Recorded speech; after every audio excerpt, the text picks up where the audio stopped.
ಲೋಕದ ಜನರಿಗೆ ಗೊತ್ತು ಹೇಗೆ ಸಂಪಾದನೆ ಮಾಡ್ಬೇಕೆಂಬುದಾಗಿ, ಹೇಗೆ ಆಶೀರ್ವದಿಸಲ್ಪಡ್ಬೇಕೆಂಬುದಾಗಿ. ನಮ್ಮ ಆಶೀರ್ವಾದ ಎಲ್ಲಿದೆ ಅಂದ್ರೆ, ನಮ್ಮ ಸಕ್ಸಸ್, ನಮ್ಮ ವೃದ್ಧಿ ಎಲ್ಲಿದೆ ಅಂದ್ರೆ ವಾಕ್ಯದಲ್ಲಿದೆ. ಆ ವಾಕ್ಯ ನಾನು ಯಾವಾಗ್ಲೂ ಹೇಳ್ತೀನಿ ಏನಂದ್ರೆ, ಜಯ. ವಾಕ್ಯ ಕೇಳೋದ್ರಿಂದ ಏನ್ ಸಿಗ್ತದೆ? ನಂಬಿಕೆ ಅಲ್ವಾ? ಕ್ರೈಸ್ತರಲ್ಲಿ ಇರ್ಬೇಕಂತ ಒಂದು ಬ್ಯೂಟಿ, ಸುಂದರತೆ ಏನ್ ಗೊತ್ತಾ? ನಂಬಿಕೆ. Faith beauty of Christianity, nothing work without faith. ಈ ಲೋಕದಲ್ಲಿ ನಂಬಿಕೆ ಇಲ್ಲದೆ ಏನು ನಡೆಯಲ್ಲ. ನಮ್ಮ ಯಶಸ್ಸು, ನಮ್ಮ ಜೀವನದಲ್ಲಿ ಸಕ್ಸಸ್ ನಾವು ಕಾಣ್ಬೇಕಂದ್ರೆ ನಮ್ಮ ಒಳಗೆ ನಂಬಿಕೆ. ಮತ್ತೆ ದೇವರ ರಾಜ್ಯದಲ್ಲಿ ನಂಬಿಕೆ ಇಲ್ಲದೆ ಯಾವ ಕೆಲಸ ನಡೆಯಲ್ಲ. ರಕ್ಷಣೆ, ಸ್ವಸ್ಥತೆ, ಜಯ ಸಿಗ್ಬೇಕಂದ್ರೆ ನಂಬಿಕೆ ಬಹಳ ಮುಖ್ಯವಾಗಿದೆ. ಹಲ್ಲೆಲೂಯಾ. ನಂಬಿಕೆ ಎಲ್ಲಿಂದ ಸಿಗುತ್ತೆ? ವಾಕ್ಯ ಕೇಳುವುದರಿಂದ, ಗಮನಿಸುವುದರಿಂದ, ಮೆಡಿಟೇಷನ್ ಮಾಡುವುದರಿಂದ ನಮಗೆ ನಂಬಿಕೆ ಬರ್ತದೆ. ನಾವು ವಾಕ್ಯ ಓದುವಾಗ ನಮಗೆ ಹೊಸ ಕನಸು ಬರ್ತದೆ, ಹೊಸ ಏಮ್ಗಳಲ್ಲಿ ದೇವರು ನಮ್ಮನ್ನ ಆಶೀರ್ವಾದ ಮಾಡ್ತಾರೆ. ಹಲ್ಲೆಲೂಯಾ. ಹೊಸ ಕನಸುಗಳು ನಮ್ಮಲ್ಲಿ ಹುಟ್ಟುತ್ತದೆ, ಹೊಸ ದರ್ಶನಗಳು ಹುಟ್ಟುತ್ತದೆ. ನೋಡಿ, ಯಾವಾಗಲೂ ತಿಳ್ಕೊಳ್ಳಿ, ಸಕ್ಸಸ್ ಅನ್ನೋದು ಅದು ಆಕಸ್ಮಿಕವಾಗಿ ನಮಗೆ ಸಿಗಲ್ಲ, ಸಡನ್ ಆಗಿ ಸಿಗುವಂತದ್ದಲ್ಲ. ಸಕ್ಸಸ್ ಅನ್ನೋದು ಪ್ರೋಸೆಸಿಂಗ್.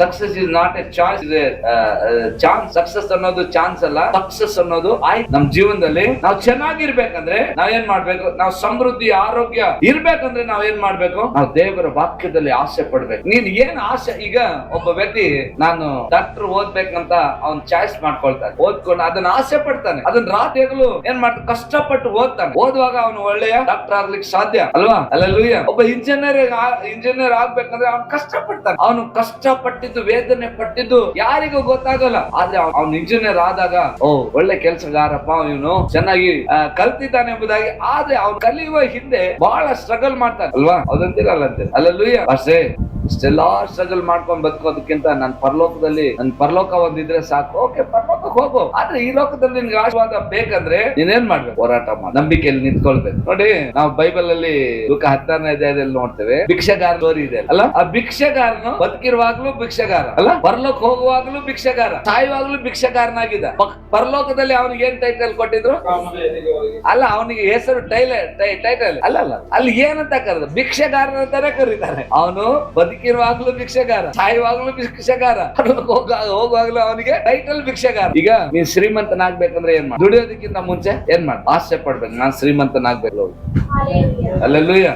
ನಾನ್ ಶ್ರೀಮಂತನಾಗ್ಬೇಕಂದಾಗ ಆಸೆ ಪಡ್ಬೇಕು. ಆಸೆ ಪಟ್ಟ ಮೇಲೆ ಏನ್ ಮಾಡ್ಬೇಕು? ದುಡಿಬೇಕು, ರಾತ್ರಿಗಳು ದುಡಿಬೇಕು. ಅದೇ ಈಗ ನಾವು ಎಷ್ಟೋ ಕಷ್ಟಗಳನ್ನು ಪಟ್ಟು ಮೇಲ್ ಅದನ್ನ ಯಾರು ನೋಡಲ್ಲ. ಈಗ ನಮ್ಮ ಸುರೇಶ್ ಅವ್ರು ಚೆನ್ನಾಗಿದ್ದಾರೆ ಅಂದ್ರೆ ಅದ್ರ ಹಿಂದೆ ಎಷ್ಟೋ ಕಷ್ಟಗಳು, ವೇದನೆ ಪಟ್ಟು, ಅವ್ರು ಕಷ್ಟಪಟ್ಟು ಬಂದಿದ್ದಕ್ಕೆ ಅವರು ಈಗ ಒಂದು ಲೆವೆಲ್ ಅಲ್ಲಿ ಚೆನ್ನಾಗಿದ್ದಾರೆ ಅಲ್ವಾ? ಈ ಏನ್ ಗೊತ್ತಲ್ಲ, ಬಾತುಕೋಳಿಗಳು ಅವು ಹಂಗೆ ನೀರಲ್ಲಿ ಎಷ್ಟು ಚೆನ್ನಾಗಿ ಈಜ್ಕೊಂಡು ಹೋಗ್ತಾವ ಗೊತ್ತಲ್ಲ. ಆದ್ರೆ ನಾವು ನೋಡುವಾಗ ವಾ ಎಷ್ಟು ಚೆನ್ನಾಗಿ ಓಡಾಟ ಅಂತ ನಾವು ತಿಳ್ಕೊಳ್ತೇವೆ. ಆದ್ರೆ ಅದು ಕೆಳಗೆ ಕಾಲುಗಳು ಹೆಂಗಿರ್ತವೆ, ಬಹಳ ಸ್ಟ್ರಗಲ್, ಬಹಳ ಕಷ್ಟ ಪಡ್ತಾ ಇರ್ತವೆ. ಅದು ಯಾರಿಗ್ ಗೊತ್ತಾಗಲ್ಲ. ಆದ್ರೆ ಮೇಲ್ ಮಾತ್ರ ಅದು ಬಹಳ ಚೆನ್ನಾಗಿ ನೀರಲ್ಲಿ ಓಡಾಟ. ಹಾಗೆ ನಮ್ ಲೈಫ್ ಅಲ್ಲಿ ಸ್ಟ್ರಗಲ್ ಬಂದೇ ಬರ್ತದೆ. ಹಾಗೆ ಒಬ್ಬ ವ್ಯಕ್ತಿ ಆಶೀರ್ವಾದ ಬರಲು ಅವನ ಒಳಗೆ ಎಷ್ಟೋ ಕೆಲಸಗಳನ್ನು ಮಾಡಿರ್ತಾನೆ, ಅವನು ಅಭಿವೃದ್ಧಿ ಆಗ್ಲಿಕ್ಕೆ ಎಷ್ಟೋ ಶ್ರಮಗಳನ್ನು ಅನುಭವಿಸ್ತಾನೆ. ಮೇಲೆ ನೋಡುವಾಗ ಜನರು ವಾ ಎಷ್ಟು ಚೆನ್ನಾಗಿದ್ದಾನಲ್ಲಪ್ಪ ಅಂತ ಹೇಳ್ತಾರೆ. ಆದ್ರೆ ಅವನು ಎಷ್ಟೋ ಕಷ್ಟ ಸ್ಟ್ರಗಲ್ ಆಗಿ ಅವನ ಮೇಲೆ ಒಬ್ಬ ವ್ಯಕ್ತಿಯಲ್ಲಿ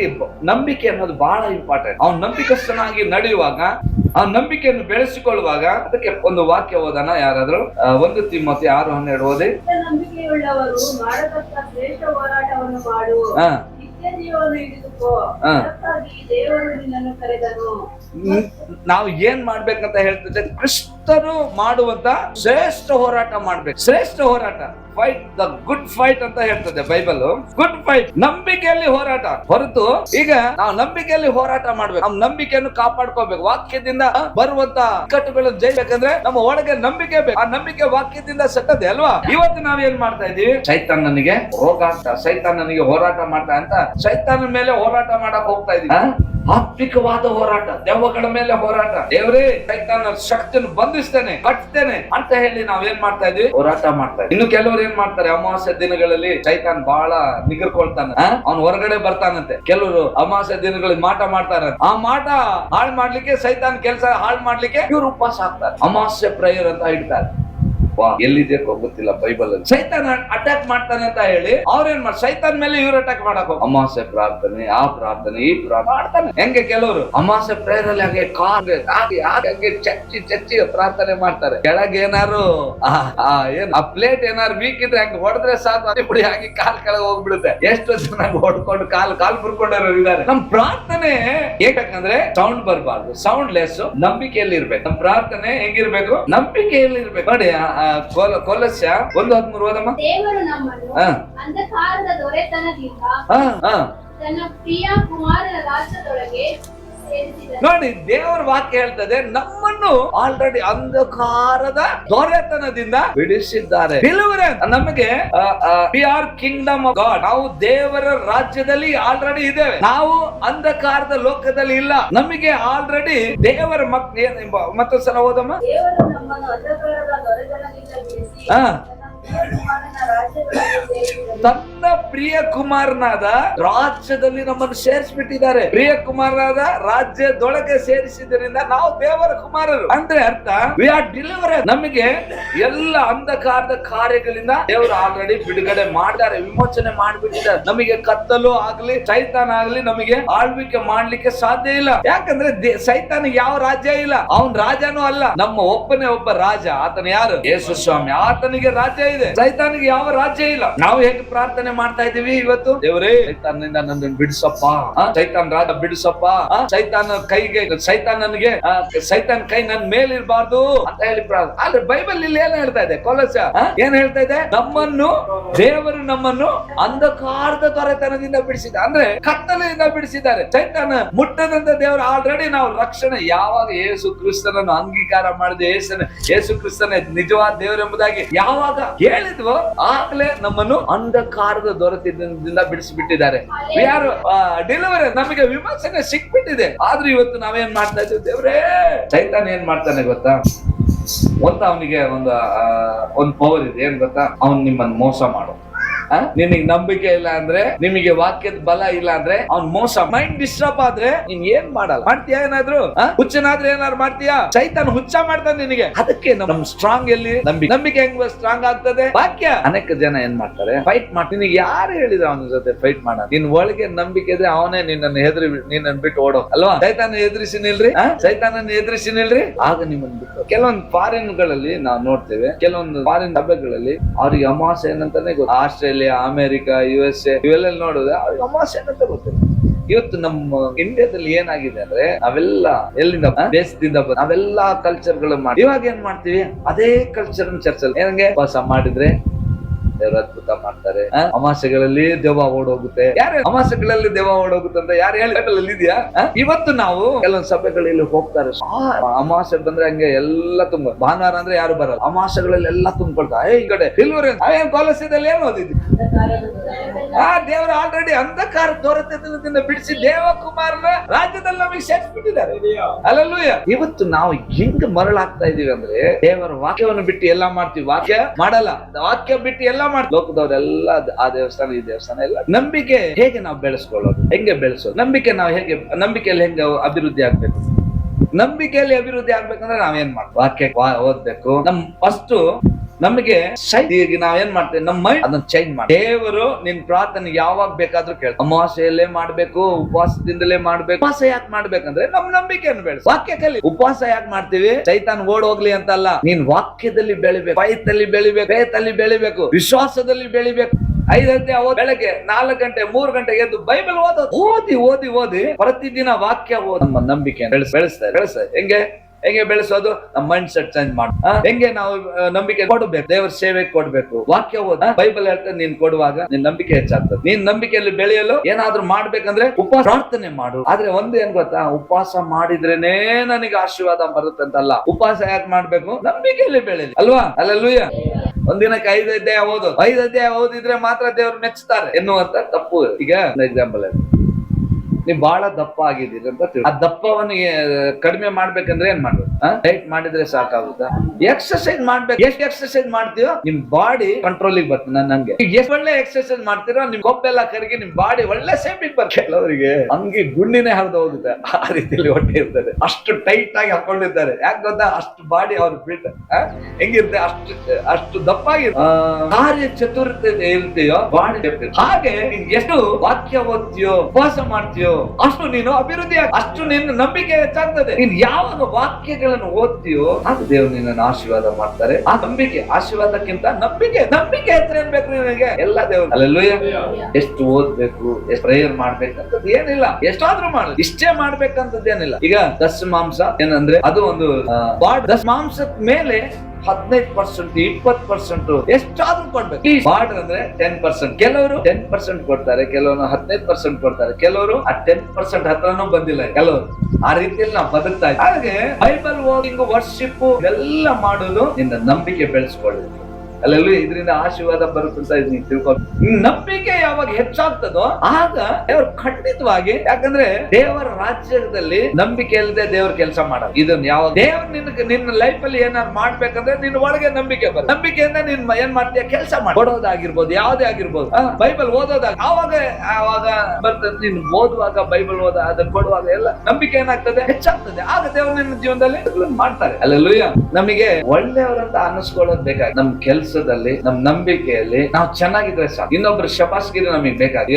ಒಂದಿನ ಪಾಸ್ಟರ್ ಸಾಕ್ಷಿ ಹೇಳ್ತಾ ಇದ್ರು. ಅವ್ರ ಕಂಪ್ನಿ ಅವ್ರು ಕೆಲಸ ಮಾಡ್ತಿರ್ಬೇಕಾದ್ರೆ ಅವ್ರ ಚೆಕಿಂಗ್ ಬಂದಾಗ ಅಲ್ಲೊಂದು ಟ್ಯಾಬ್ಲೆಟ್ಸ್ ಅವ್ರಿಗೆ ಸಿಕ್, ಆಗ ತೆಗೆದುಕೊಂಡು ಕೊಡುವಾಗ ಇಂತ ಕೆಲ್ಸದವ್ರು ನಮಗ್ ಬೇಕಮ್ಮ ಅಂತ ಹೇಳಿ ಅವ್ರಿಗೇನು ಸ್ಯಾಲ್ರಿ ಜಾಸ್ತಿ ಮಾಡ್ಲಿಲ್ಲ, ಅದೇ ಸ್ಯಾಲ್ರಿ. ಬಟ್ ಅವ್ರ ಕಾರ್ಯ ಚತುರತೆ ನೋಡಿ ಅವ್ರು ಏನ್ ಮಾಡಿದ್ರು? ಸಂತೋಷ ಪಟ್ರು. ಹಾಗೆ ಈಗ ಬಿಪಿ ಮಾತ್ರೆ ಇರ್ತದೆ, ಆ ಮಾತ್ರೆ ಶುಗರ್ ಜೊತೆ ಸೇರ್ಕೊಂಡ್ರೆ ಬಿಪಿ ಇಲ್ದವನಿಗೆ ಬಿಪಿ ಬಂದ್ಬಿಡು ಅಲ್ವಾ? ಆವಾಗ ಏನು ಶುಗರ್ ಜಾಸ್ತಿ ಆಯ್ತಂತ ಆ ಟ್ಯಾಬ್ಲೆಟ್ ಬಿಪಿ ಟ್ಯಾಬ್ಲೆಟ್ಸ್ ಕೊಟ್ಬಿಟ್ರೆ ಹೆಂಗಿರುತ್ತೆ? ಇನ್ನೂ ಶುಗರ್ ಜಾಸ್ತಿ ಆಗ್ಬಿಡುತ್ತೆ. ಹಾಗೆ ದೇವರು ನಮಗೆ ಕೊಟ್ಟಿರುವಂತ ಕೆಲಸದಲ್ಲಿ ನಾವು ಆಶೀರ್ವಾದಕರವಾಗಿ. ಹಾಗಾಗಿ ನೋಡಿ, ನಾವು ದೇವರಿಗೋಸ್ಕರ ಏನ್ ಮಾಡ್ತೀವೋ, ಉಪವಾಸ, ಬೈಬಲ್ ಓದೋದು, ಕೊಡೋದು, ಯಾವ್ದೇ ನೀನ್ ದೇವ್ರ ಇಷ್ಟಪಟ್ಟು ನೀನ್ ಕೊಡುವಾಗ, ದೇವ್ರ ಇಷ್ಟಪಟ್ಟು ನೀನ್ ಪ್ರಾರ್ಥನೆ ಮಾಡುವಾಗ, ದೇವ್ರಿಗೆ ನೀನ್ ಏನ್ ಮಾಡ್ತೀಯೋ, ನೀನ್ ಯಾವ ವರ್ಕ್ ಮಾಡ್ತೀಯೋ ಅದು ಯಾವುದು ಹಾಳಾಗಲ್ಲ, ಅದು ಯಾವಾಗ್ಲೂ ನಿಷ್ಫಲವಾಗಿ. ಸಜ್ಜಾಪುರ ಚರ್ಚಲ್ಲಿ ಬದಲಿದ್ದಾರೆ. ಅವ್ರು ಒಂದಿನ ಸೆಂಟ್ ಜಾನ್ ಹಾಸ್ಪಿಟಲ್ ಅಲ್ಲಿ 10,000 ದುಡಿತಾ ಇದ್ರು. ಅದಾದ್ಮೇಲೆ ಅವರು ಏನೇನೋ ಬಿಸ್ನೆಸ್ ಮಾಡಿದ್ದಾರೆ, ದೇವರನ್ನ ಬಿಟ್ಟು ಎಲ್ಲ ಫ್ಲಾಪ್ ಆಯ್ತು. ಈ ವಾಕ್ಯ ನಾನು ಅಲ್ಲಿ ಹೋಗುವಾಗ ಅವ್ರಿಗೆ ಏನಿಲ್ಲ. ನಾನು ಅಲ್ಲಿ ಸ್ಟಾರ್ಟ್ ಮಾಡಿದಾಗ ತುಂಬಾ ಬಡತನದಲ್ಲಿದ್ರು. ಒಂದು ಯಾವಾಗ್ಲೂ ತಿಂಗಳಿಗೆ ದಶಮಾಂಶ ಕೊಡೋದಕ್ಕೂ ಅವ್ರ ಹತ್ರ ದುಡ್ಡು. ಯಾಕೆ ಹೇಳ್ತಾ ಇದ್ದೀನಿ ನೋಡಿ, ವಾಕ್ಯ ಕೇಳಿ ದೇವ್ರು ಕೊಡು ಅಂತ ಹೇಳಿ ವಾಕ್ಯ ಕೇಳ್ತಾ ಕೇಳ್ತಾ ಕೇಳ್ತಾ ಕೇಳ್ತಾ ನಂಬಿಕೆ ಬಂದ ಮೇಲೆ ಅವ್ರು ಏನ್ ಮಾಡಿದ್ರು? ಈಗ ಈ ಟೈಮ್ ಅಲ್ಲಿ ಅವ್ರು ನೋಡೋದಾದ್ರೆ ಫುಲ್ ಜವಾಬ್ದಾರಿ, ಒಂದು ಊಟದಿಂದ ಹಿಡಿದು ಎಲ್ಲ ಅವರೇ ಹಾಕಿ ಅವರೇ ಆ ಬಿಸ್ನೆಸ್ ಅನ್ನು ದೇವರಷ್ಟು ಆಶೀರ್ವಾದ ಮಾಡಿ 15-20 ಲಕ್ಷ 50 ಲಕ್ಷ ಬಿಸ್ನೆಸ್ ಅಲ್ಲಿ ಹಾಕ್ತಾರೆ. ಅಷ್ಟು ದೇವರ ಅಷ್ಟು ಅಭಿವೃದ್ಧಿ. ಯಾಕಂದ್ರೆ ವಾಕ್ಯ ನಮಗೆ ಏನ್ ಮಾಡ್ತದೆ ಅಂತ ನಂಬಿಕೆ. ನೀನ್ ಹೇಳ ಏನ್ ಮೋಸ ಮಾಡ್ತಾನೆ? ನೀನ್ ಉದ್ಧಾರ ಆಗಲ್ಲ, ನೀನ್ ಅಭಿವೃದ್ಧಿ ಆಗಲ್ಲ, ನೀನು ನರಕಕ್ಕೆ ಹೋಗ್ತೀಯಾ ಅಂತ ಹೇಳಿ ಅವ್ರು ಏನ್ ಮಾಡ್ತಾನೆ? ಅವನ್ ವೆಪನ್ ಅದೇ ಪವರ್ ವೆಪನ್ ಏನಂದ್ರೆ ಮೋಸ ಮಾಡೋದು. ಈಗ ಕೆಲವರು ಕ್ರೈಸ್ತರು ಸ್ಪಿರಿಚುವಲ್ ವಾರ್ಫೇರ್ ಅಂತ ಹೇಳಿ ಮೀಟಿಂಗ್ ಇಡ್ತಾರೆ. ಆತ್ಮಿಕ ಯುದ್ಧ, ಉಪವಾಸ ಮಾಡೋದು, 40 ದಿನ ಉಪವಾಸ. ಯಾರ ಮೇಲೆ ನೀನು ಹೋರಾಟ ಮಾಡ್ತಾ ಇದ್ದೀಯ?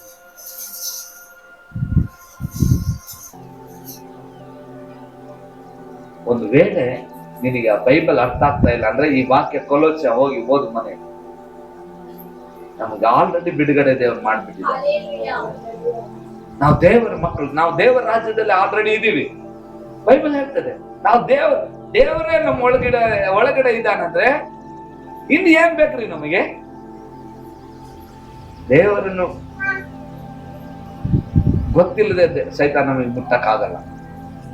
ನಾವು ದೇವರ ಕುಮಾರರು. ಬೈಬಲ್ ಏನ್ ಹೇಳ್ತಾ ಇದೆ? ನಾವು ಆಲ್ರೆಡಿ ಏನ್ ಹೇಳ್ತದೆ? ಪ್ರಿಯ ಕುಮಾರನ ರಾಜ್ಯದಲ್ಲಿ ಸೇರಿಬಿಟ್ಟಿದ್ದೀವಿ. ಎಲ್ಲ ಅಂಧಕಾರ ದೊರೆತನದಿಂದ ಯೇಸು ಸ್ವಾಮಿ ನಮ್ಮನ್ನು ಬಿಡಿಸಿದ್ದಾರೆ, ಬಿಡುಗಡೆ ಮಾಡಿದ್ದಾರೆ. ನೋಡ್ರಿ, ಯಹೂದ್ಯರು ನೋಡ್ರಿ, ಅವ್ರ ಲೈಫಲ್ಲಿ ಅವ್ರ ಒಂದೇ ಒಂದು ಸಕ್ಸಸ್ ಪ್ರೇಯರ್. ಯಾವಾಗಲೂ ನಂಬಿಕೆಯಲ್ಲಿ, ಯಾವಾಗಲೂ ದೇವರ ರಾಜ್ಯದ ವಿಷಯದಲ್ಲಿ ಮಾತಾಡ್ತಾರೆ.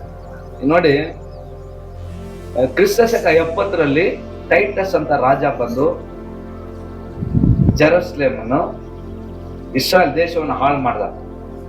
70 ಯಹೂದಿಗಳು ಅಲ್ಲಿಂದ ಚದ್ರಿ ಹೋದ್ರು, ನಮ್ ಇಂಡಿಯಾಕ್ಕೂ ಬಂದ್ರು, ಎಲ್ಲಾ ದೇಶಗಳಲ್ಲಿ ಚದ್ರಿಕೊಂಡ್ರು ಅವ್ರು. ನೋಡಿ, ಹಿಸ್ಟ್ರಿ ಹೇಳ್ತದೆ, ಸುಮಾರು ಅವರಿಗೆ 1900 ವರ್ಷ ಅವರಿಗೆ ಯಾವುದೇ ಒಂದು ರಾಜ್ಯ ಇಲ್ಲ, ಒಂದು ದೇಶ ಇಲ್ಲ. ಎಷ್ಟು ವರ್ಷ?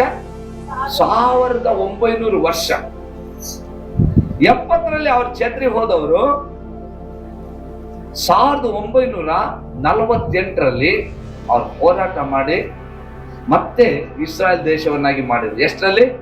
1948 ಅವ್ರಿಗೆ ಸ್ವತಂತ್ರ ಸಿಕ್ತು. ನಮ್ಮ ದೇಶಕ್ಕೆ ಸ್ವತಂತ್ರ ಸಿಕ್ತು. ನೆಕ್ಸ್ಟ್ ವರ್ಷದಲ್ಲಿ ಅವ್ರಿಗೆ ಸ್ವತಂತ್ರ ಸಿಕ್ತು. ಅದಾದ್ಮೇಲೆ 2018 ಮೊನ್ನೆ ಅವ್ರಿಗೆ ಒಂದು ಕ್ಯಾಪಿಟಲ್ ಸಿಟಿ ಇಲ್ಲ. ದೇಶಕ್ಕೆ ಸ್ವತಂತ್ರ ಸಿಕ್ತು, ಅವ್ರಿಗೆ ಒಂದು ಕ್ಯಾಪಿಟಲ್ ಸಿಟಿ ಇಲ್ಲ. 2018 ಜೆರುಸಲೇಮ್ ಅನ್ನು ಕ್ಯಾಪಿಟಲ್ ಸಿಟಿಯಾಗಿ ಏನ್ ಮಾಡಿದ್ರು? ಘೋಷಣೆ ಮಾಡಿದ್ರು. ಇನ್ನೊಂದು ವಿಷಯ ಗೊತ್ತಾ ನಿಮಗೆ?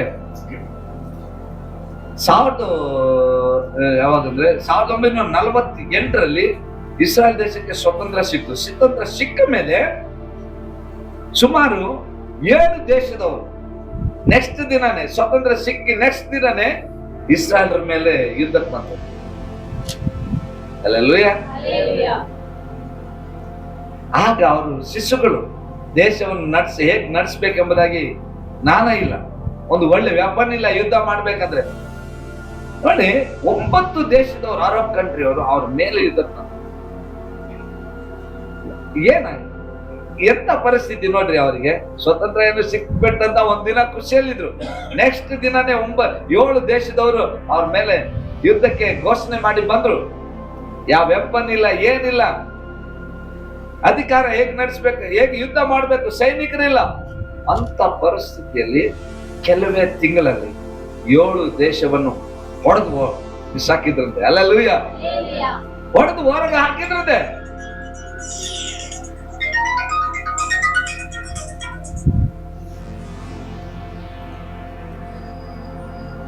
ದೇವರ ಮಕ್ಕಳೇ, ದೇವರ ವಾಕ್ಯ ಹೇಳುತ್ತದೆ ಏನಂದ್ರೆ,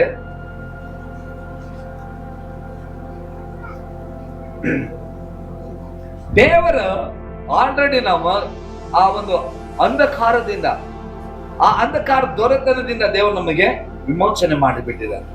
ನಾವಿನ್ನು ವ್ಯಕ್ತವಾಗಿ ಇವತ್ತು ನೀನ್ ಸೈತಾನಿ ಕಟ್ಟುತ್ತಾ ಇದೆಯಾ? ಅಯ್ಯೋ ಸೈತಾನ. ಕೆಲವರು ಏನ್ ಮಾಡ್ತಾರೆ ಗೊತ್ತಾ? ಸುತ್ತಿ ಸೈತಾನೇ ನಿನ್ ಕಾರ್ಯಗಳನ್ನು, ನಿನ್ನನ್ನು ಹಾಳು ಮಾಡ್ತೇನೆ. ದೇವರೇ ಬಿಟ್ಟಿದ್ದಾರೆ, ನೀನೇನು ಹಾಳು ಮಾಡ್ತೀಯ? ಸೈತಾನ ದೇವರ ಅಪ್ಪಣೆಯಿಂದ ತಿರುಗಾಡ್ತಾ ಇದೆ ಲೋಕದಲ್ಲಿ. ನಾವು ಸೈತಾನಿಗೆ ಕಟ್ಟಕ್ಕಾಗಲ್ಲ. ಆಲ್ರೆಡಿ ನಾವು ವಿ ಆರ್ ಡಿಲಿವರೆನ್ಸ್. ನಾವು ಆಲ್ರೆಡಿ ಬಿಡುಗಡೆ ಹೊಂದಿ ದೇವಕುಮಾರನ ರಾಜ್ಯದೊಳಗೆ ಇದೀವಿ. ನಾವು ಆಲ್ರೆಡಿ ನಾವು ರಕ್ಷಣೆ ಹೊಂದಿದ ಮೇಲೆ ನಮಗೆ ಆಲ್ರೆಡಿ ನಾವು ದೇವರ ರಾಜ್ಯದಲ್ಲಿ, ದೇವರ ಕುಮಾರನ ಆಳ್ವಿಕೆಯಲ್ಲಿ ನಾವು ಇದ್ದೀವಿ. ಯಾವತ್ತು ನೀವು ಸತ್ಯ ತಿಳ್ಕೊಳ್ರಿ, ಸತ್ಯದ ವಾಕ್ಯ ನಮ್ಮ ಒಳಗೆ ಬರ್ಬೇಕು. ನೋಡಿ, ಇನ್ನೊಂದು ವಚನ ಓದೋಣ. 2 ಕೊರಿಂಥಿ 10ನೇ ತೆಗಿರಿ. 2 ಕೊರಿಂಥಿ 10.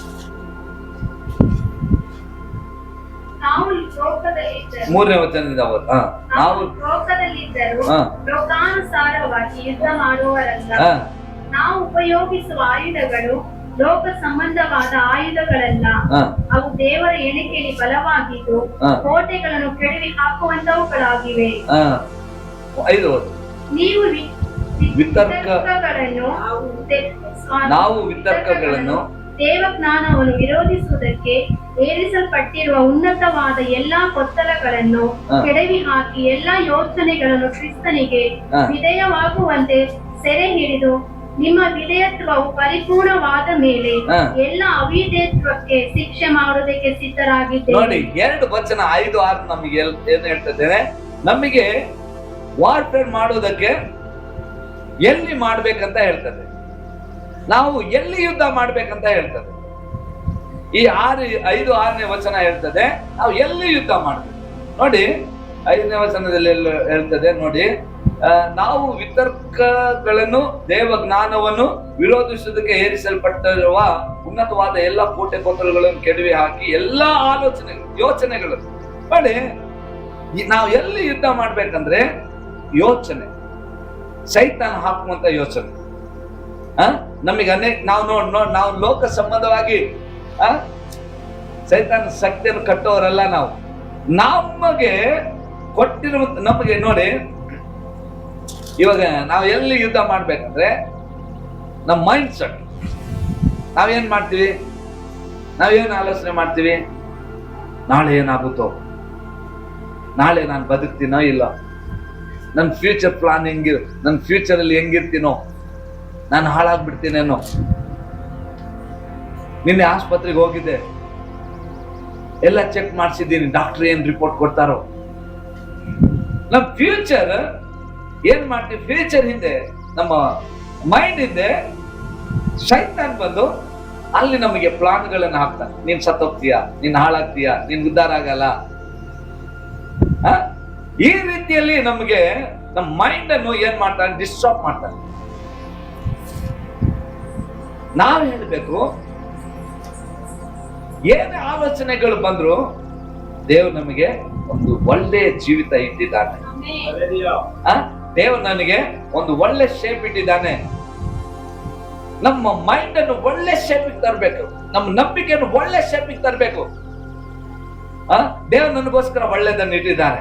ನೀ ಹೇಳ್ಬೇಕು, ಬೈಬಲ್ ಹೇಳ್ತದೆ, ನೀನು ಎಲ್ಲಾ ಜನಾಂಗಗಳಿಗಿಂತಲೂ ಉನ್ನತ ಸ್ಥಿತಿಗೆ ಬರ್ತೀವಿ ಎಂಬುದಾಗಿ ಆ ಶೇಪ್ ಅಲ್ಲಿ ಬರ್ಬೇಕು ನಾವು.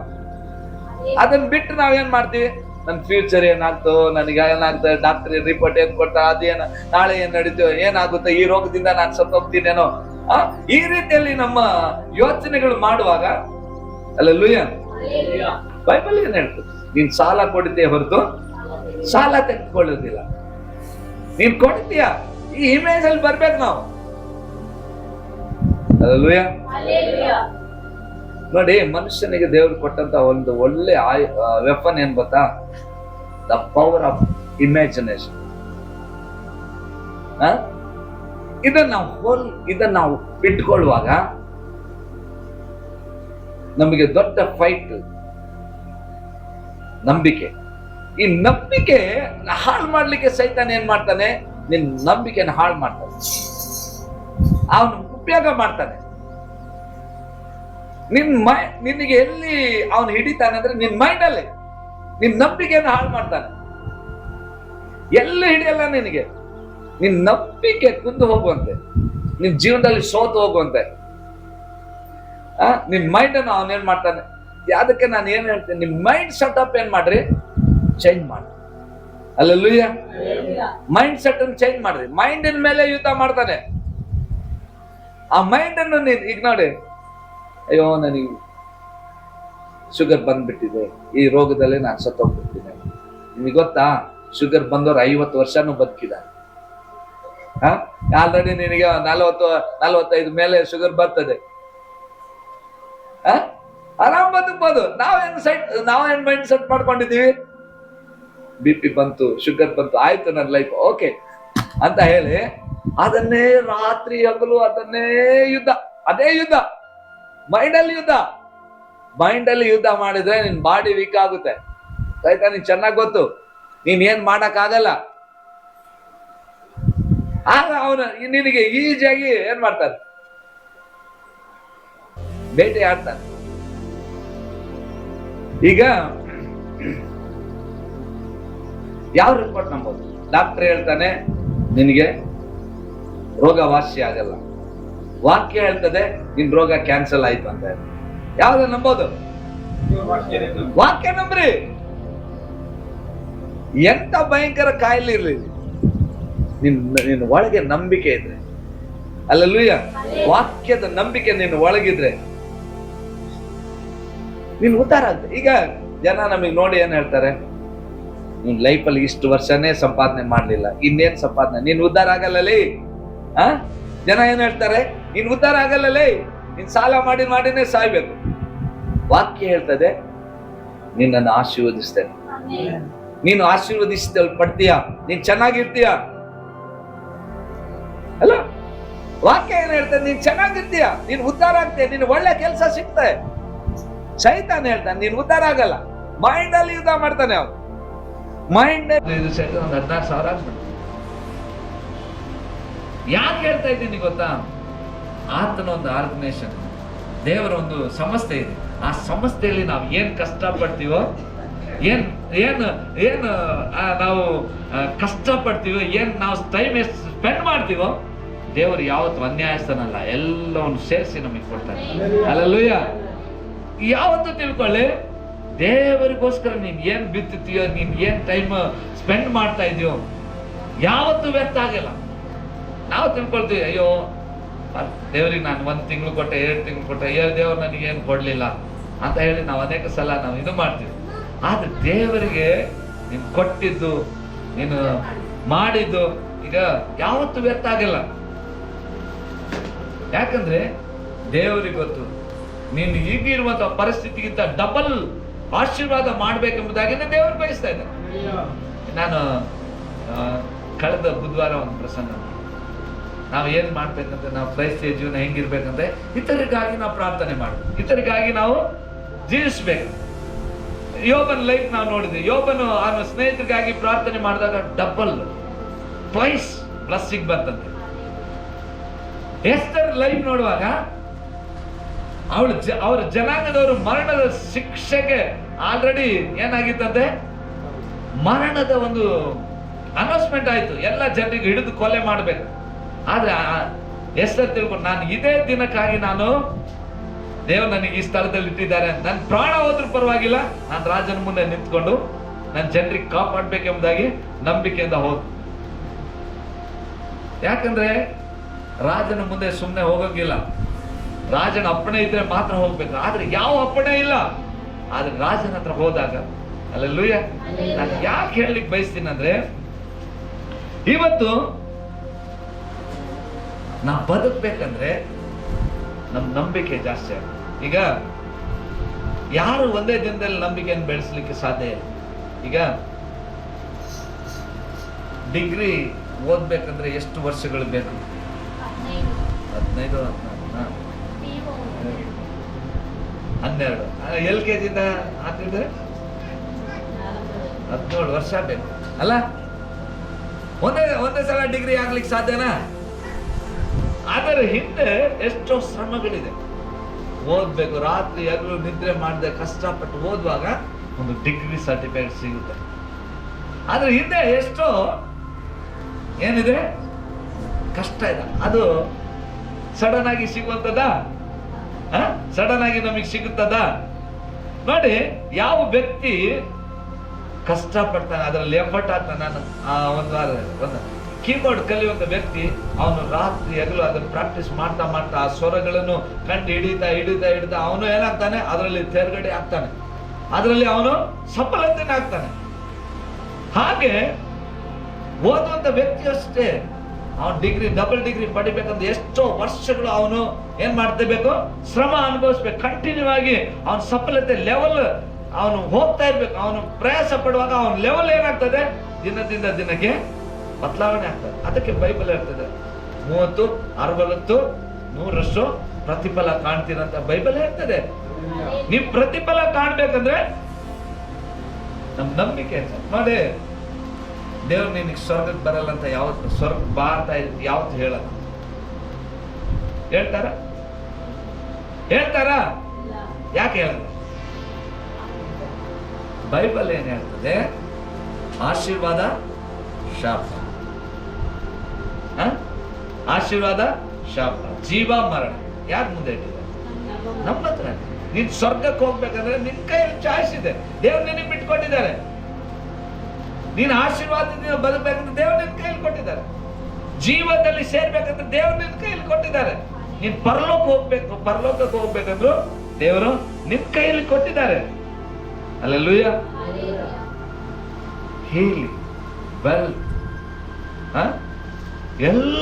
ಎಲ್ಲದರಲ್ಲೂ ಅಭಿವೃದ್ಧಿ ಆಗ್ಬೇಕಂದ್ರೆ ದೇವ್ರು ನಿನ್ ಕೈಯಲ್ಲಿ ಕೊಟ್ಟಿದ್ದಾರೆ. ನರಕಕ್ಕೆ ಹೋಗ್ಬೇಕಾ ಸ್ವರ್ಗಕ್ಕೆ ಹೋಗ್ಬೇಕಾ, ನಿನ್ ಕೈಯಲ್ಲಿ ಚಾಯ್ಸ್ ಇವ್ರು ಹ್ಯಾಂಡ್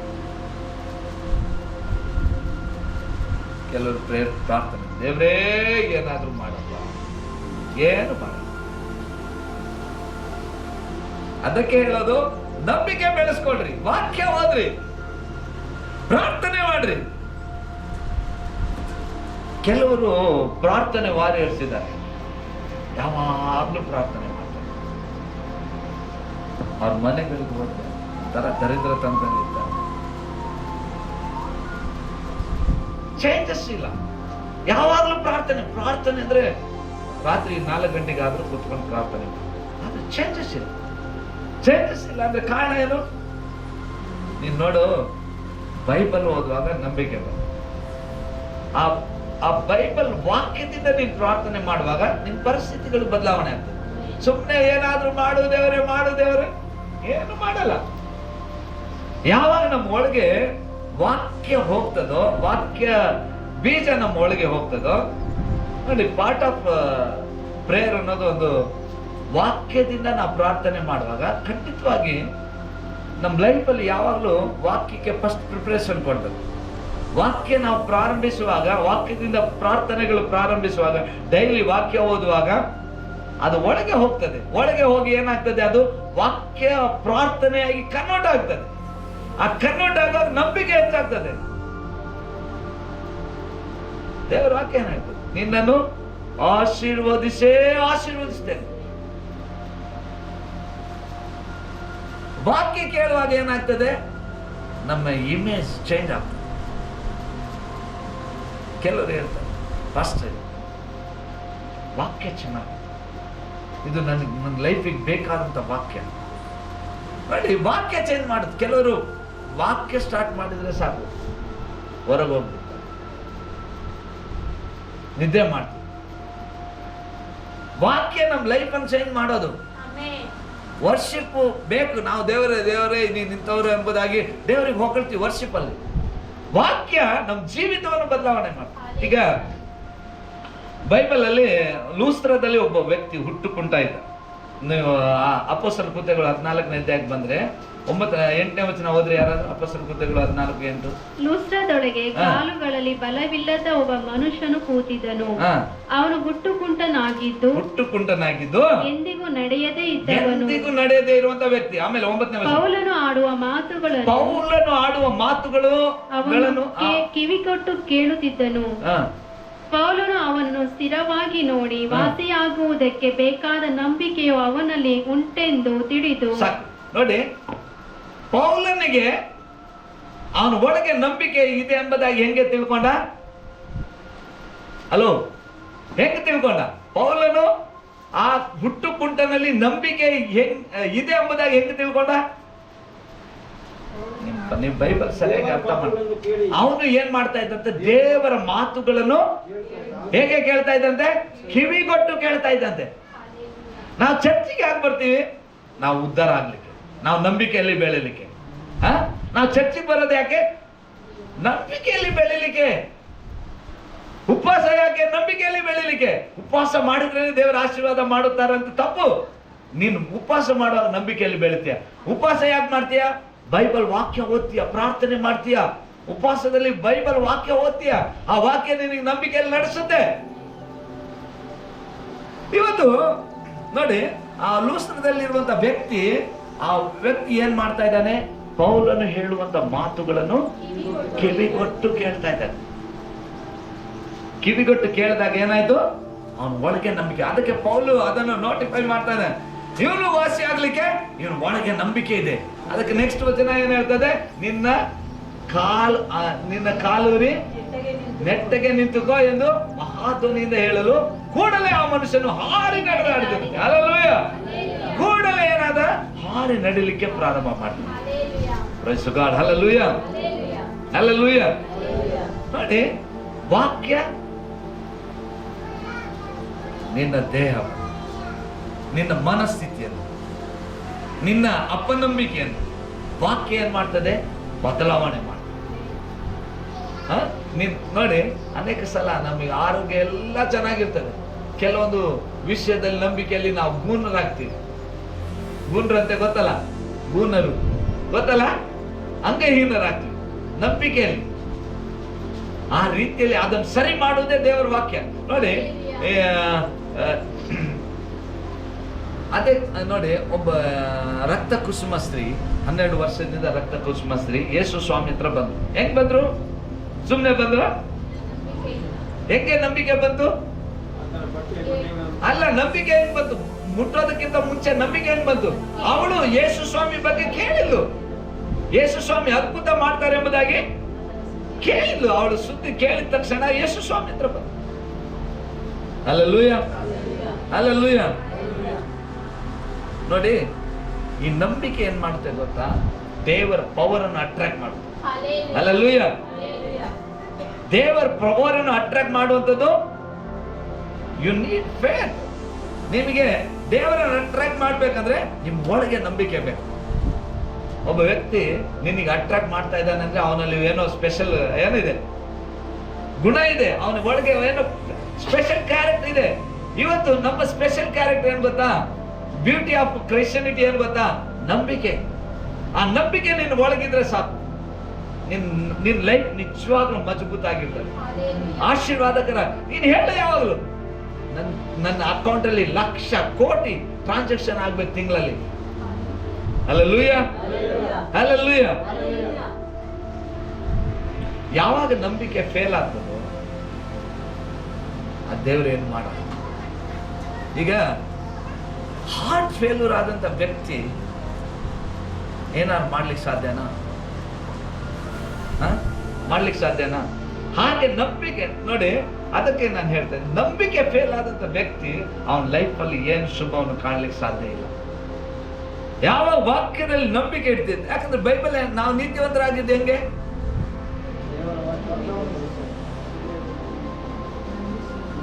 ಯಾರಿಲ್ಲ. ನಾವು ನೀತಿವಂತರಾಗಿದ್ದೆ ನಂಬಿಕೆಯಿಂದಲೇ. ಬೈಬಲ್ ಹೇಳ್ತದೆ ನೀತಿವಂತನು ನೀತಿವಂತನಾಗಿದ್ದ ನಂಬಿಕೆಯಿಂದಲೇ ಅಂತ ಬೈಬಲ್ ಹೇಳ್ತದೆ. ನೀತಿವಂತನು ನಂಬಿಕೆಯಿಂದಲೇ ಬದುಕ್ತಾನೆ. ನಾವು ನೀತಿವಂತರಾಗಿದ್ದೆ ನಂಬಿಕೆಯಿಂದ. ಅದನ್ನ ಬಿಟ್ಟು ಇನ್ನೇನಾದ್ರು ಇದೆಯಾ? ನಂಬಿಕೆ ಹೆಂಗ್ ಬಂತು? ಯೇಸು ಕ್ರಿಸ್ತ ನನಗಾಗಿ ಪ್ರಾಣ ಕೊಟ್ಟಿದ್ದಾನೆ, ನಾನ್ ದೇವರ ಮಗನಾಗಿದ್ದೇನೆ. ಯಾಗಲೇ ಕೇಳಿದ್ರು ಕೊಲೊಸ್ಯದಲ್ಲಿ, ಅಧರ್ಮ ಅಂಧಕಾರದಿಂದ ದೇವರು ಬಿಡಿಸಿ ದೇವ ಕುಮಾರನ ರಾಜ್ಯದಲ್ಲಿ ನಮಗೆ ದೇವರು ಸೇರಿಸಿದ. ನಮಗೆ ಇನ್ನು ಮೇಲೆ ಅಂಧಕಾರ ಶಕ್ತಿ ನಮಗೆ ಆಳ್ವಿಕೆ ಮಾಡಲ್ಲ. ಆ ನಂಬಿಕೆ ನಮ್ಮ ಒಳಗೆ ಬರಬೇಕು. ಇದೇ ನಮ್ಮ ನಿಜವಾದ ವಾಕ್ಯದ ಆರೋಗ್ಯಕರವಾದಂತ ವಾಕ್ಯ. ನಮ್ಮ ಒಳಗೆ ಆರೋಗ್ಯಕರವಾದಂತ ವಾಕ್ಯ ನಾವು ಯಾವಾಗ್ಲೂ ಹೇಳ್ತಾ ಇರ್ಬೇಕು. ಹಲ್ಲೆಲೂಯಾ. ನೋಡಿ, ಲೂಕ 22ನೇ ಅಧ್ಯಾಯ ತೆಗಿರಿ, ಬೇಗ ಓದ್ರಿ ಯಾರಾದ್ರೂ. 22:31 ವಚನ. ಸೀಮೋನನೇ, ನೋಡು, ಸೈತಾನನು ನಿಮ್ಮನ್ನು ಗೋಧಿಯಂತೆ ಒನೆಯಬೇಕೆಂದು ಅಪ್ಪಣೆ ಕೇಳಿಕೊಂಡನು. ಆದರೆ ನಿನ್ನ ನಂಬಿಕೆ ಕುಂದಿ ಹೋಗಬಾರದೆಂದು ನಾನು ನಿನ್ನ ವಿಷಯದಲ್ಲಿ ದೇವರ ವಿಜ್ಞಾಪನೆ ಮಾಡಿಕೊಂಡೆನು. ನೋಡಿ, ಸೈತಾನ ನಮ್ ನಂಬಿಕೆಯನ್ನು ಹಾಳು ಮಾಡ್ಲಿಕ್ಕೆ. ನೋಡಿ, ಪೇತ್ರನಿಗೆ ಸ್ವಾಮಿ ಹೇಳ್ತಾ ಇದ್ದಾರೆ, ಸಿಮೋನನೇ, ನಿನ್ ನಂಬಿಕೆಯನ್ನು ಹಾಳು ಮಾಡ್ಬೇಕೆಂಬುದಾಗಿ ಶತ್ರು ನನ್ನ ಹತ್ರ ಬಂದ. ಆದ್ರೆ ನನ್ನ ತಂದೆಯಾದ ದೇವರ ಹತ್ರ ನಾನು ಬೇಡದೆ ನಿನ್ ನಂಬಿಕೆ ಹಾಳಾಗಬಾರ್ದು ಎಂಬುದಾಗಿ. ಹಲ್ಲೆಲೂಯಾ. ನೋಡಿ, ನಾನಾಗ್ಲೇ ಹೇಳಿದೆ, ನಂಬಿಕೆಯಿಂದಲೇ ನೀತಿವಂತನಾಗಿದ್ದೇವೆ ಅಲ್ವಾ? ಈ ವಾಕ್ಯ ನಮಗೇನು ಹೇಳ್ತದೋ ಅದನ್ನ ಮಾಡುವಾಗ ನಾವು ಬಹಳ ಆಶೀರ್ವಾದಕರವಾಗಿರ್ತೇವೆ. ಯಾವಾಗ ಅದಕ್ಕೆ ವಿರೋಧವಾಗಿ ಬದುಕ್ತೀವೋ ಕೆಟ್ಟು ಹೋದ್ವಿ ಅಂತ ಅರ್ಥನೇ. ವಾಕ್ಯಕ್ಕೆ ವಿರೋಧವಾಗಿ, ನಂಬಿಕೆಗೆ ವಿರೋಧವಾಗಿ ಯಾವಾಗ ಕೆಲಸ ಮಾಡ್ತೀವೋ ಆಗ ನಾವು ಕೆಟ್ಟು ಹೋದ್ವಿ. ಅದಕ್ಕೆ ನಮ್ಮ ಮೈಂಡ್ ಅಲ್ಲಿ ನೀನ್ ಏನೇ ಮಾಡ್ಬೇಕಂದ್ರೂ ಮೈಂಡ್ ಇಂದಲೇ ಮಾಡ್ತೀಯ. ಅಲ್ಲೇ ಅವನ ಅಟ್ಯಾಕ್ ಮಾಡ್ತಾನೆ. ಎಲ್ಲಿ ಇಷ್ಟು ದಶಮಾಂಶ ಕೊಡ್ತಾ ಇದೆಯಾ, ಎಲ್ಲಿ ಬಂದ ಅಟ್ಯಾಕ್ ಮಾಡ್ತಾನೆ. ಅಲ್ಲೇ ಅಟ್ಯಾಕ್ ಮಾಡೋದು. ಇಷ್ಟು ಬೈಬಲ್ ಓದ್ತಾ ಇದೆಯಾ, ನಿದ್ದೆ ಮಾಡು, ಎಲ್ಲಿ ಅಟ್ಯಾಕ್ ಮಾಡ್ತಾನೆ? ಅಲ್ಲೇ ಅಟ್ಯಾಕ್ ಮಾಡೋದು. ಅದಕ್ಕೆ ಕೆಲವೊಂದ್ಸಲ BP ಶುಗರ್ ಬಂದ್ಬಿಟ್ರೆ ಏನ್ ಮಾಡ್ತಾರೆ, ಇಲ್ಲಿ ತಗೊಳ್ತಾರೆ, ಇಲ್ಲಿ ತಗೊಂಡು ಒಳಗ್ ಬಿಡ್ತಾರೆ. ರಾತ್ರಿ ಮಲಗಿದ್ರು ಅದೇ ಚಿಂತೆ, ಎದ್ರು ಅದೇ ಚಿಂತೆ. ಎಲ್ಲ ಅಟ್ಯಾಕ್ ಆಯ್ತು.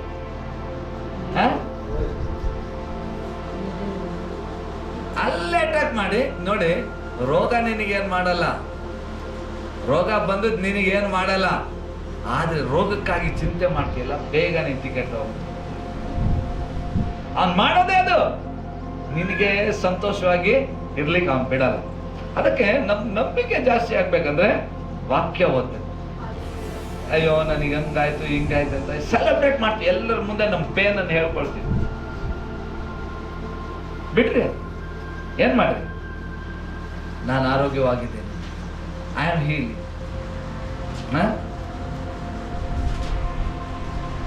ಕೆಲವರಿಗೆ ಕೇಳಿದ್ರೆ ಹೇಗಿದೆಯಪ್ಪ ಅಂತ ಕೇಳಿದ್ರೆ ಅವ್ರೆ, ಅಯ್ಯೋ ನನ್ ಕರ್ಮ ಬಿಡ್ರಿ, ನನ್ ಕರ್ಮ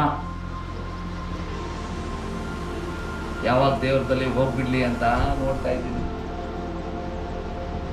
ಕೇಳಿದ್ದೀರಾ? ಅಯ್ಯೋ ಇನ್ನು ಬದುಕ್ತಾ ಇದ್ದೀನಿ, ಉಸಿರಿ ಆಡ್ತಾ ಇದ್ದೀನಿ, ಈ ಡೈಲಾಗ್ಗಳು ಹೇಳ್ತೀನಿ.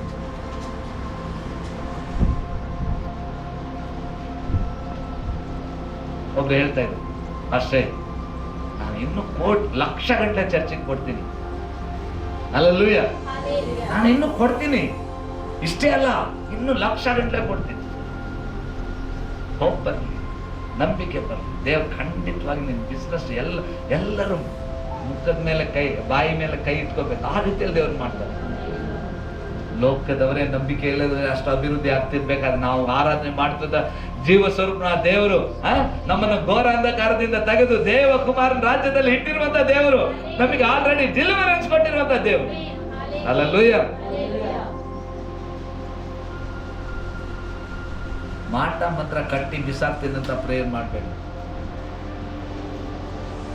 ನಂಬಿಕೆಯಿಂದ ಉದ್ಧಾರ ಆಗುವಂತ ಪ್ರಾರ್ಥನೆ. ರಾಜ ಹೆಂಗ್ ಮಾತಾಡ್ತಾನೆ, ಯು ಟಾಕಿಂಗ್, ರಾಜ ಹೆಂಗ್ ಮಾತಾಡ್ತಾನೆ ಆ ರೀತಿಯಲ್ಲಿ ಮಾತಾಡ್ಬೇಕು ನಾವು. ರಾಜ ಮಾತಾಡಿದ್ರೆ ಆಯ್ತು, ಮುಗೀತು. ಹೇಗ್ ಮಾಡ್ದೋತು ಕೂಡ ರಾಜನ್ ಮಾತಾಡೋ ರೀತಿಯಲ್ಲಿ ನಾವು ಮಾತಾಡ್ಬೇಕು. ಯಾರಾದ್ರೂ ಸಾಲ ಕಷ್ಟ ಅಂತ ಬಂದ್ರೆ ದೇವರು ಕ್ಷಣ ಮಾತ್ರದಲ್ಲಿ ನೀಗಿಸ್ತಾರೆ, ನಂಬಿಕೆ ಇರ್ಲಿ ಅಂತ ಹೇಳ್ರಿ. ಅಲ್ಲಲ್ವಯ್ಯ. ಯಾರೋ ರೋಗಿಷ್ಠನಾಗಿ ಬಂದ್ರೆ ಯೇಸುವಿನ ನಾಮದಲ್ಲಿ ಯೇಸು ವಾಸಿ ಮಾಡಿದಾನೆ, ಯೇಸುವಿನ ರಕ್ತದಿಂದ ನೀನು ಸಂಪೂರ್ಣವಾಗಿ ಗುಣವಾಗಿದೆ ಅಂತ ಹೇಳ್ರಿ. ವೀಕ್ ಆಗಿ ಮಾತಾಡ್ಬೇಡ್ರಿ ಅವ್ರ ಮುಂದೆ. ಅಯ್ಯೋ ಹೌದಾ ಬಂದ್ಬಿಡ್ತಾ, ಸರಿ ಆಸ್ಪತ್ರೆಗೆ ತೋರ್ಸು, ಮಾಡು, ನಂಬಿಕೆ ಅಂತ ಹೇಳ್ರಿ. ಅಲ್ಲಲ್ವಯ್ಯ. ಯಾಕಂದ್ರೆ ನಿನ್ ಸಿಚುವೇಶನ್ ಬದಲಾವಣೆ ಮಾಡೋ ದೇವ್ರು. ನೀನ್ ನಂಬಿಕೆಯಿಂದ ಯಾವಾಗ ಮಾತಾಡ್ತೀಯ ನಿನ್ ಸಿಚುವೇಶನ್ ಬದಲಾವಣೆ. ನಮ್ಮಣ್ಣ ಒಂದು ಸಕ್ಸಸ್ ನಿಮ್ ಲೈಫಲ್ಲಿ ಕಾಣ್ಬೇಕಂದ್ರೆ, ಸಕ್ಸಸ್ ಆಗಿ ನಾವು ಮುಂದೆ ಹೋಗ್ಬೇಕಂದ್ರೆ ವಾಕ್ಯ, ನಂಬಿಕೆ. ವಾಕ್ಯ ಯಾವಾಗ ಓದ್ತೀಯೋ ಉಪವಾಸದಿಂದ, ಯಾವಾಗ ನೀನ್ ದೇವ್ರ ಸನ್ನಿಧಾನ ಬರ್ತೀಯೋ ಆಗ ನಂಬಿಕೆ ಹೆಚ್ಚಾಗ್ತದೆ. ನಂಬಿಕೆಯಿಂದ ಕೈ ಹೆಚ್ಚುವಂತ ಕೆಲಸಗಳನ್ನ ದೇವರು ಆಶೀರ್ವಾದ ಮಾಡ್ತಾರೆ. Hallelujah, hallelujah. ನಿಮ್ ಲೈಫಲ್ಲಿ ಇನ್ಕ್ರಿಮೆಂಟ್ ಸಿಗ್ಬೇಕಾ, ಲಕ್ಷ ಗಂಟೆ ನೀವು ದುಡಿಬೇಕಾ, ದೇವರ ಸೇವೆಗಾಗಿ ಕೊಡ್ಬೇಕಾ, ಹಲ್ಲೆಲೂಯಾ. ನಂಬಿಕೆಯಲ್ಲಿ ನಿಂತ್ಕೊಳ್ಳಿ. ನಿಮ್ ಪೇನನ್ನು ಯಾರ ಮುಂದೆ ಹೇಳ್ಬೇಡ್ರಿ, ಅದನ್ನೇ ರಾತ್ರಿಗಳು ಅದನ್ನು ಏನ್ ಮಾಡ್ಬೇಡ್ರಿ, ಅದನ್ನೇ ಮೈಂಡಲ್ಲಿ ಹಾಕೊಂಡು ಕೊರಗಬೇಡ್ರಿ. ದೇವರು ನಿಮ್ಮನ್ನು ಉನ್ನತವಾಗಿ ನಡೆಸಿ, ದೇವರ ವಾಕ್ಯಗಳನ್ನು ಆಶೀರ್ವದಿಸಿ. ಕಣ್ಣುಗಳು ಮುಚ್ಚಿ ಪ್ರಾರ್ಥನೆ ಮಾಡಿ. ಎಲ್ಲ ನಿಂತ್ಕೊಳ್ಳಿ.